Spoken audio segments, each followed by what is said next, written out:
بسم اللہ الرحمن الرحیم۔ روم کی شہنشاہی کے ایک اہم شہر ہمس پر مایوسی اور ماتم کی سیاہ کالی گھٹا چھا گئی تھی۔ رومیوں کے شہنشاہ ہرکل کے محل میں قہر اور غضب کی آوازیں گرج رہی تھی۔ بصرہ کی شکست کی خبر لے کر جانے والا قاصد اگر وہاں سے کھسک نہ آتا تو ہرکل غصے میں اس کا سر کاٹ دیتا۔ ہمارے سپاہ سالار وردان کو کیا ہو گیا تھا؟ شہنشاہ ہرکل نے غضبناک آواز میں پوچھا۔ مارا گیا ہے، اسے کانپتی ہوئی آواز میں جواب ملا۔ اور وقب کلار، وہ کہتا ہے کہ میری تلوار کی ہوا سے ہی دشمن کٹ جاتا ہے، وہ بھی مارا گیا ہے۔ اور فاموس، وہ لڑائی سے پہلے ذاتی مقابلے میں مارا گیا تھا۔ شہنشاہ ہرکل نے ان تمام سالاروں کے نام لیے جو اجنا دین کی لڑائی میں شامل تھے اور جن کی بہادری اور جنگی قیادت پر اسے بھروسہ تھا۔ اسے یہی جواب ملا کہ مارا گیا ہے یا شدید زخمی ہو گیا ہے۔ وہ سب ہلاک یا زخمی نہیں ہوئے تھے، ان میں سے بعض بھاگ گئے تھے اور اب مسلمان دمشق کی طرف بڑھ رہے ہیں۔ شہنشاہ ہرکل کو بتایا گیا۔ دمشق کی طرف؟ اس نے ہڑبڑا کر کہا۔ نہیں نہیں، میں انہیں دمشق تک پہنچنے نہیں دوں گا، وہ دمشق ہم سے نہیں لے سکتے۔ وہاں میرا شیر موجود ہے، توما، دمشق کا سالار توما ہے۔ ہرکل تیز تیز قدم اٹھاتا اپنے شاہانہ کمرے میں چل رہا تھا اور اپنی ایک ہتھیلی پر دوسرے ہاتھ کے مکے مارے جا رہا تھا۔ اس کے خوشامدی درباریوں، ہاتھ ہادموں اور اس کی خدمت میں حاضر رہنے والی بڑی حسین لڑکیوں کو معلوم تھا کہ جب شہنشاہ پریشانی اور غصے کی کیفیت میں ہوتا ہے تو سب سے زیادہ خوبصورت لڑکی شراب پیش کرتی ہے۔ ایک لڑکی جو باریک ریشمی لباس میں برہنہ لگتی تھی، چاندی کے پیالے میں شراب لے کر آئی اور اشتعال انگیز ادا سے ہرکل کے سامنے گئی۔ ہرکل بفرے ہوئے سانڈ کی طرح پھنکار رہا تھا۔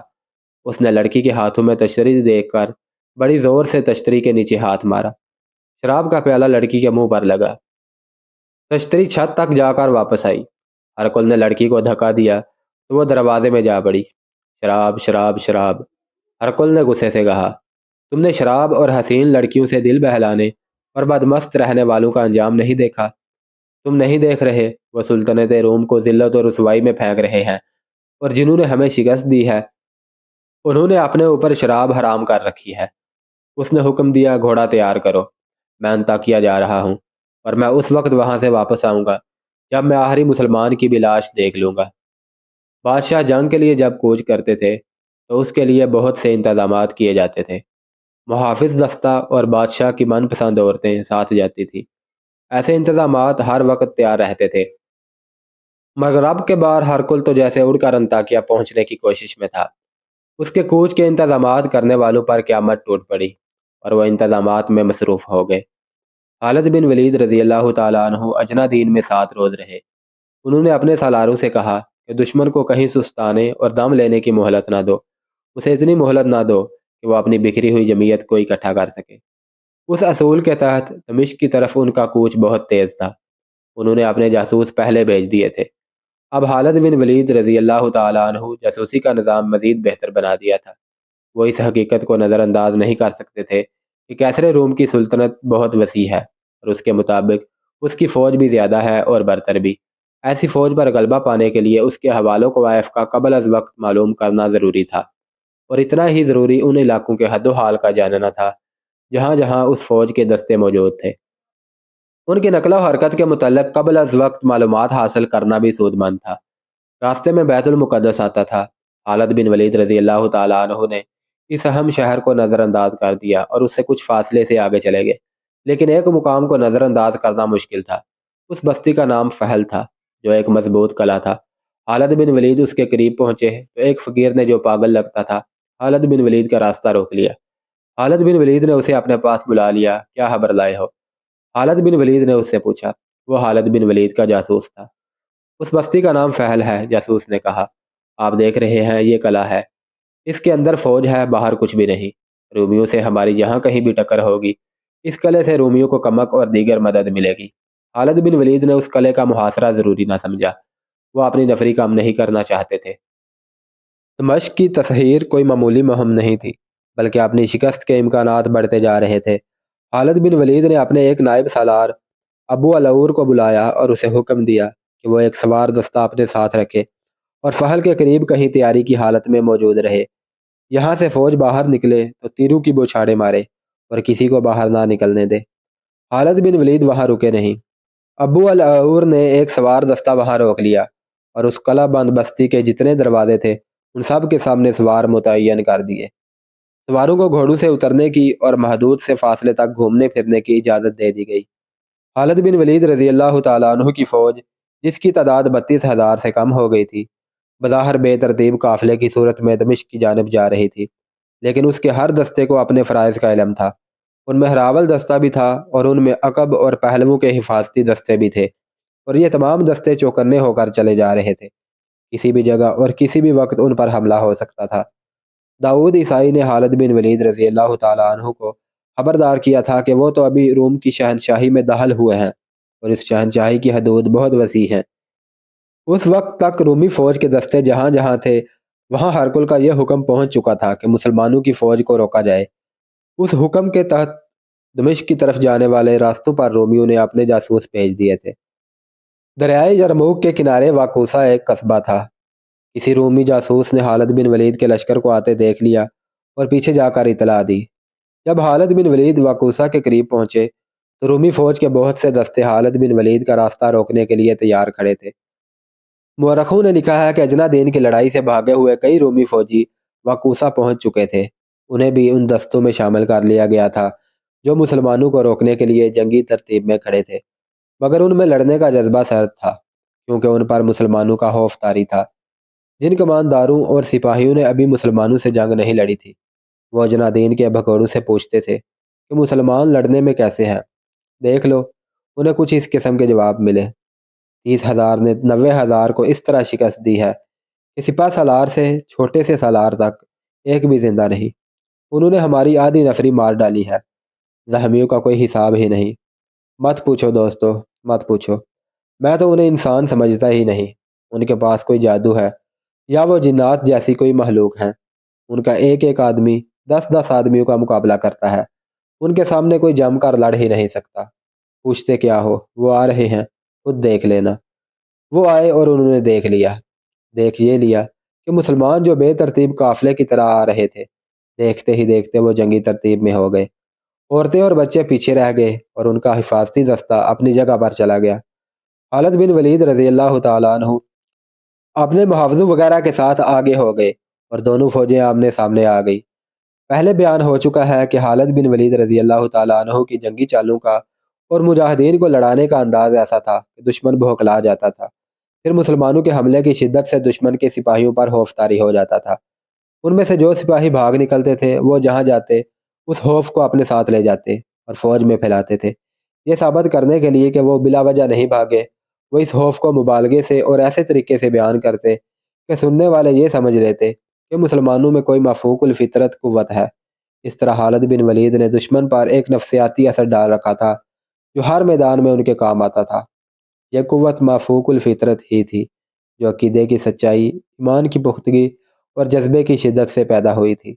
مسلمان اللہ کے حکم سے لڑتے تھے، ان کے دلوں میں کوئی ذاتی غرض یا لالچ نہیں تھا۔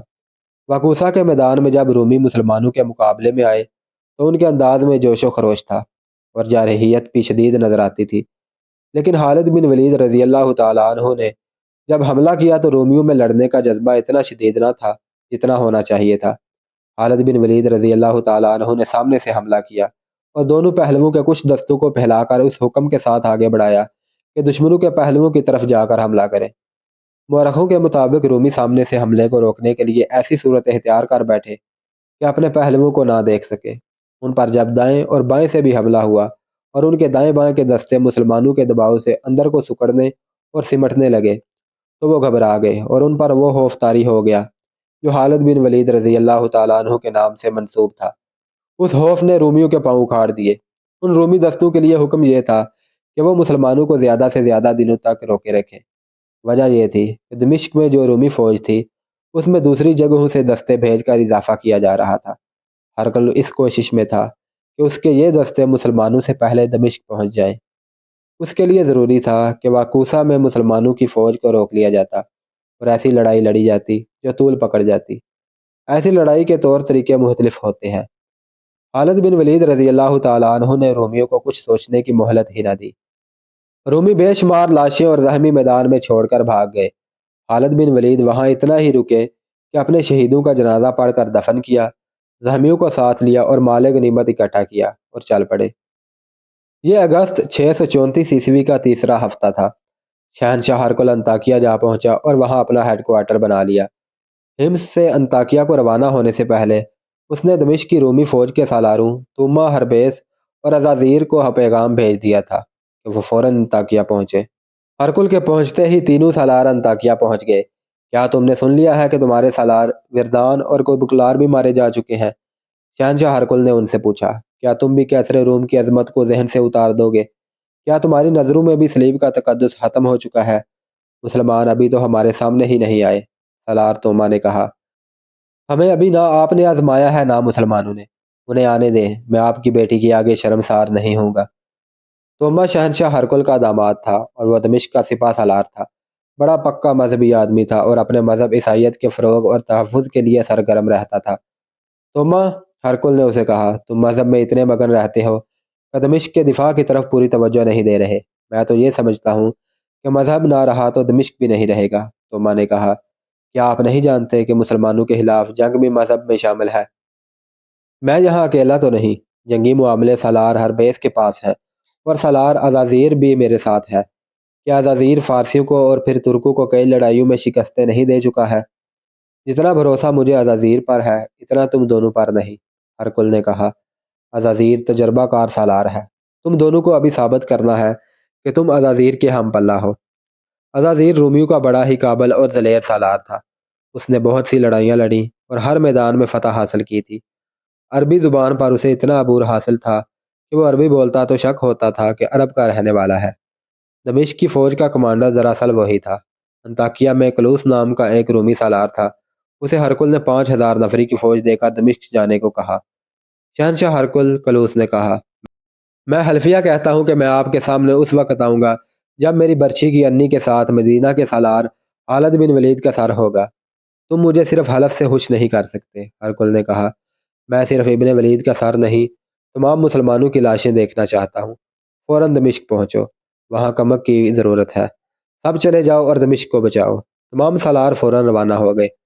ہرقل کا ایک مشیر خاص ہرقل کے پاس موجود رہا۔ شہنشاہ ہرقل، اس مشیر نے کہا، سالار کلوس کو دمشق نہ بھیجتے تو اچھا تھا۔ اگر اسے بھیجنا ہی تھا تو سالار ازازیر کو دمشق سے نکال لیتے۔ کیوں؟ کیا شہنشاہ بھول گئے ہیں کہ ان دونوں میں ایسی چپکلش ہے جو دشمنی کی صورت اختیار کر جایا کرتی ہے؟ مشیر نے کہا، ان کی آپس میں بول چال بند ہے۔ دراصل کلوس ازازیر کی اچھی شہرت سے حسد کرتا ہے، کوئی اور وجہ بھی ہو سکتی ہے۔ کیا تم یہ خطرہ محسوس کر رہے ہو کہ وہ لڑائی کے دوران ایک دوسرے کو نقصان پہنچانے کی کوشش کریں گے؟ ہرقل نے پوچھا۔ ہاں شہنشاہ روم، مشیر نے کہا، میں یہی خطرہ محسوس کر رہا ہوں۔ ایسا نہیں ہوگا، ہرقل نے کہا۔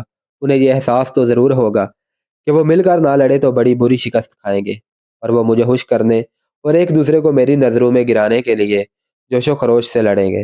اور اگر انہوں نے ایک دوسرے کو نقصان پہنچانے کی کوشش کی تو انہیں یقیناً معلوم ہوگا کہ ان کی سزا کیا ہوگی۔ مشیر خاموش ہو گیا، لیکن اس کے چہرے پر پریشانی کے آثار پہلے سے زیادہ ہو گئے۔ خالد بن ولید رضی اللہ تعالیٰ عنہ کے مجاہدین دمشق کی جانب بڑھے جا رہے تھے۔ رومی سالار ازازیر نے دمشق پہنچتے ہی شہر کے دفاع کو مضبوط بنانا شروع کر دیا۔ دمشق کی شہر پناہ کے 6 دروازے تھے اور ہر دروازے کا ایک نام تھا۔ ازازیر نے دمشق کو محاصرے سے بچانے کا یہ انتظام کیا کہ زیادہ تر فوج شہر کے باہر رکھی تاکہ مسلمانوں کو شہر تک پہنچنے ہی نہ دیا جائے، انہیں شہر سے باہر ختم کر دیا جائے۔ شہر میں خاص طور پر منتخب کیے ہوئے دستے رکھے گئے، اور میں ایک محافظ دستہ تھا جسے جانباز دستہ کہا جاتا تھا۔ اس 1 میل سے کچھ زیادہ لمبے اور 4 فرلانگ چوڑے شہر کی آبادی میں اس خبر نے ہڑبونگ بپا کر دی تھی کہ مسلمان شہر کو محاصرے میں لینے آ رہے ہیں۔ اس خبر سے پہلے مسلمانوں کی دہشت شہر میں داخل ہو چکی تھی۔ سالار شہریوں کو بھی شہر کے دفاع کے لیے تیار کر رہے تھے، لیکن شہریوں سے انہیں تعاون نہیں مل رہا تھا۔ شہری تو اپنا مال و دولت اور اپنی جوان لڑکیوں کو چھپاتے پھر رہے تھے۔ ان میں سے بعض نے اپنے کنبوں کو اپنے ساتھ لے کر بھاگنے کی بھی کوشش کی، لیکن فوج نے انہیں روک دیا۔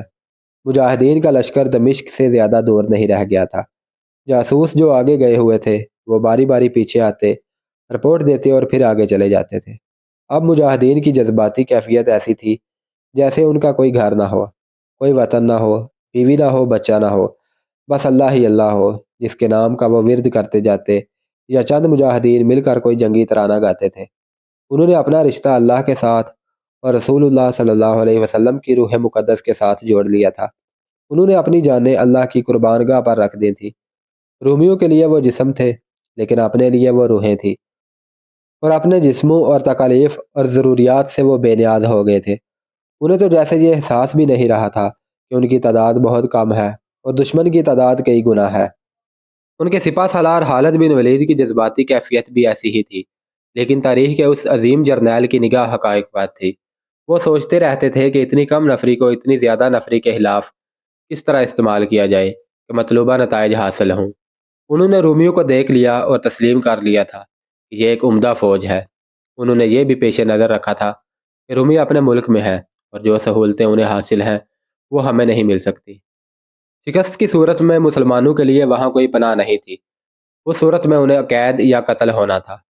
ان احوال و قوائف کے پیش نظر خالد بن ولید رضی اللہ تعالیٰ عنہ نے اپنی فوج میں کچھ تبدیلیاں کی تھی۔ ایک تو انہوں نے جاسوسی کے انتظامات اور ذرائع کو پہلے سے بہتر بنا کر انہیں منظم کر دیا تھا۔ چند اور تبدیلیوں میں قابل ذکر یہ ہے کہ خالد بن ولید نے ایک سوار دستہ بنایا جس میں 4000 منتخب گھوڑ سوار رکھے۔ یہ تیز رفتار اور متحرک دستہ تھا، اسے تلیہ کہتے تھے۔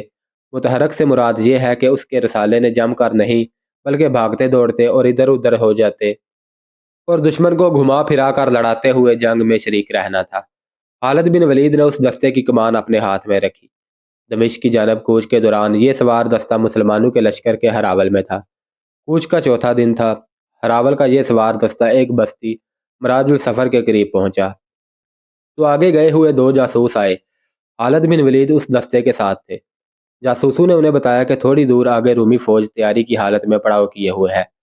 جاسوسوں کے اندازے کے مطابق وہ مقام دمشق سے 12-13 میل دور تھا۔ مورخوں نے لکھا ہے کہ اس رومی فوج کی تعداد 12,000 تھی اور اس میں زیادہ تر سوار تھے۔ اس کے 2 سالار تھے، ایک عزازیر اور دوسرا کلوس۔ یہ وہی سالار تھے جن کی آپس میں دشمنی تھی۔ انہیں دمشق کے سپہ سالار توما نے اس منصوبے کے تحت بھیجا تھا کہ مسلمانوں کے لشکر کو دمشق تک نہ پہنچنے دیا جائے۔ اگر اسے تباہ نہ کیا جا سکے تو اتنا کمزور کر دیا جائے کہ واپس چلا جائے۔ اگر یہ بھی نہ ہو سکے تو اتنی سی کامیابی ہر قیمت پر حاصل کی جائے کہ مسلمانوں کو زیادہ سے زیادہ دن دمشق سے دور رکھا جائے تاکہ دمشق کے دفاع کے لیے مزید دستے وہاں پہنچائے جا سکیں اور شہر میں اتنی خوراک پہنچا کر جمع کی جا سکے کہ محاصرہ طول پکڑ جائے تو شہر میں قحط کی صورت پیدا نہ ہو۔ خالد بن ولید کے لیے یہ مسئلہ پیدا ہو گیا کہ ان کے ساتھ ہراول کا صرف یہ سوار دستہ تھا جس کی نفری 4000 تھی، باقی لشکر ابھی بہت دور تھا۔ ہراول کی رفتار تیز تھی۔ دشمن کی موجودگی کی اطلاع پر خالد بن ولید نے رفتار سست کر دی۔ اس کا ایک مقصد تو یہ تھا کہ پورا لشکر آ جائے اور دوسرا یہ کہ دشمن کے قریب شام کو پہنچے تاکہ رات کو آرام کیا جا سکے اور علی اس صبح لڑائی شروع کی جائے۔ اگر جاسوس آگے گئے ہوئے نہ ہوتے تو خالد بن ولید لا علمی میں 4000 سواروں کے ساتھ دشمن کے سامنے جا پہنچتے، پھر صورتحال ان کے حق میں نہ رہتی۔ رومیوں کے اس 12,000 لشکر نے بڑی اچھی جگہ پڑاؤ ڈالا ہوا تھا۔ وہاں ایک وادی تھی جس میں گھنے درخت تھے اور ایک پہاڑی تھی۔ رومی اس پہاڑی کے سامنے اور وادی کے منہ میں تھے۔ انہوں نے لڑائی کے لیے یہ جگہ منتخب کی تھی جو ان کو کئی جنگی فائدے دے سکتی تھی۔ مسلمان اس پھندے میں آ سکتے تھے۔ خالد بن ولید رضی اللہ تعالیٰ عنہ نے اپنی رفتار ایسی رکھی کہ سورج غروب ہونے سے ذرا پہلے دشمن کے سامنے پہنچے۔ دشمن سے ان کا فاصلہ 1 میل کے لگ بھگ تھا۔ خالد بن ولید نے اپنے دستے کو روک لیا اور وہیں پڑاؤ کرنے کو کہا۔ سورج غروب ہو گیا، اس لیے یہ خطرہ نہ رہا کہ دشمن حملہ کر دے گا۔ جمادی الثانی 13 ہجری کے چاند کی 18ویں تاریخ تھی۔ آدھی رات کو چاندنی بڑی صاف تھی۔ خالد بن ولید رضی اللہ تعالیٰ عنہ پا پیادہ آگے چلے گئے۔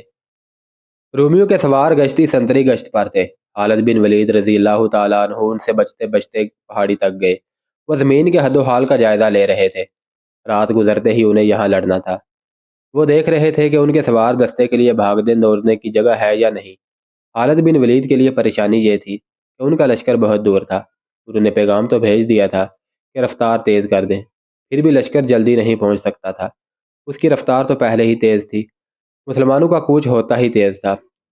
19 اگست 634 عیسوی 19 جمادی الثانی 13 ہجری کی صبح طلوع ہوئی۔ فجر کی نماز سے فارغ ہوتے ہی خالد بن ولید نے اپنے سوار دستے کو جنگ کی تیاری کا حکم دے دیا۔ رومی بھی تیاری میں آ گئے۔ خالد بن ولید نے رومیوں کی ترتیب دیکھی تو انہیں شک ہوا کہ رومی حملے میں پہل نہیں کرنا چاہتے۔ خالد بن ولید بھی پہل کرنے کی پوزیشن میں نہیں تھے۔ انہیں اتنا وقت درکار تھا کہ باقی لشکر پہنچ جائے۔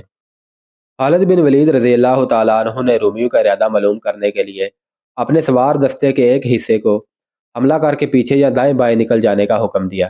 تقریباً 1000 گھوڑے سمندری طوفان کی موجوں کی طرح گئے۔